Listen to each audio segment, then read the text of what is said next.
শাহজালাল আন্তর্জাতিক বিমানবন্দরের থার্ড টার্মিনালের কাজ ৯৭% শেষ হয়েছে। চলতি বছরের শেষে অথবা আগামী বছরের শুরুতে এটি পুরোপুরি চালু হবে, এমনটাই জানালেন বেসামরিক বিমান পরিবহন ও পর্যটন মন্ত্রী অবসরপ্রাপ্ত কর্নেল ফারুক খান। দুপুরে তৃতীয় টার্মিনালের কাজ পরিদর্শন শেষে সাংবাদিকদের এসব কথা জানান তিনি। একটা রানওয়েতে কিছুটা সমস্যা হতে পারে, তাই সরকার দ্বিতীয় রানওয়ে তৈরির পরিকল্পনা করছে বলেও জানান মন্ত্রী। শরৎ খানের রিপোর্ট।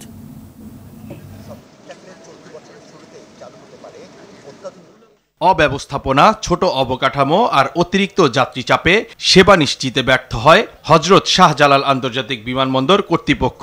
আর এসব থেকে মুক্তি দিতেই গড়ে তোলা হয়েছে আন্তর্জাতিক মানের তৃতীয় টার্মিনাল। ২,৩০,০০০ বর্গমিটার জুড়ে নির্মিত টার্মিনালে অত্যাধুনিক প্রযুক্তির ব্যবহারে বিমানবন্দরের সক্ষমতাও বৃদ্ধি পাবে কয়েক গুণ।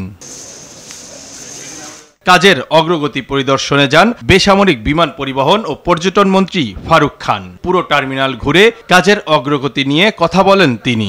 আবার 3% যে কাজ বাকি আছে, যেটা আমাদেরকে জানানো হয়েছে, সেই 3%-এর মধ্যে খুব ইম্পর্টেন্ট পার্সেন্টগুলি রয়ে গেছে।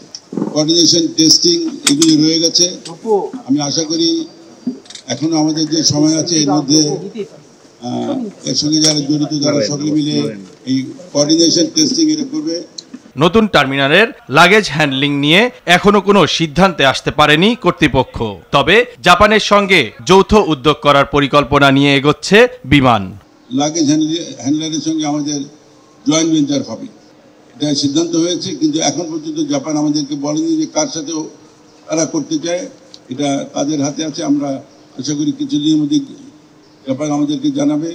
তৃতীয় টার্মিনাল চালুর পাশাপাশি সরকার আরেকটি রানওয়ে করার পরিকল্পনা করছে।